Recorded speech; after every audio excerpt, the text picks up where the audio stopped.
Class 4 এর English for today এই বইটি থেকে ইউনিট 30 বা 30 নাম্বার অধ্যায় থেকে পড়া হচ্ছে মান্থস অফ দ্য ইয়ার 1। এটা হচ্ছে এই অধ্যায়ের শিরোনাম। লেসনস হচ্ছে 1-3 অর্থাৎ, এবং পৃষ্ঠা হচ্ছে 60 বা 60 পেজ থেকে পড়া হচ্ছে। এ নাম্বারে বলা হচ্ছে যে লুক, লিসেন অ্যান্ড সে, অর্থাৎ দেখো, শোনো এবং বলো। তারপরে রিড অর্থাৎ পড়ো। এটা একটা ক্যালেন্ডার বা দিন পঞ্জিকা, যেখানে কোন মাসের কত তারিখ, কি বার, সবকিছু ইনফরমেশন দেওয়া আছে। তো এটা হলো 2025 সালের একটা ক্যালেন্ডার, ইংরেজি ক্যালেন্ডার। তো এখানে 12টা মাসের নাম, ইংরেজি 12 মাসের নাম দেওয়া আছে: January, February, March, April, May, June, July, August, September, October, November, December. এই টোটাল 12টা মাস।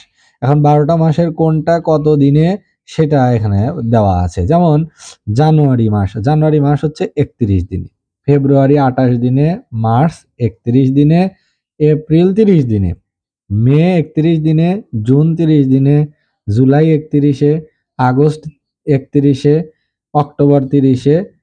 সেপ্টেম্বর 30-এ, অক্টোবর 31-এ, নভেম্বর 30-এ, ডিসেম্বর 31। এখন এখান থেকে একটা লক্ষণীয় বিষয়, সেটা হলো ফেব্রুয়ারি মাস। এটা হচ্ছে সবসময় 28 দিনে, 28 দিনের মাস হচ্ছে ফেব্রুয়ারি। আর থাকলো 30 বা 31। এখন কোনগুলো 30 আর কোনগুলো 31, যে কোনো এক সাইড মুখস্থ করলেই বাকিগুলো করা সম্ভব। যেমন 30 গুলো যদি মুখস্থ করা যায়, যে এই যে এপ্রিল হলো 30, তাহলে এপ্রিল 30। আর কোনটা 30? জুন, এপ্রিল, জুন এবং সেপ্টেম্বর আর নভেম্বর। তাহলে এপ্রিল, জুন, সেপ্টেম্বর, নভেম্বর, এই 4 মাস হলো 30 দিনে। আর 1 ফেব্রুয়ারি এটা হলো 28 দিনে, তাহলে 28। আর এই পাশে হচ্ছে এপ্রিল, জুন, সেপ্টেম্বর, নভেম্বর, এরা হলো 30-এ।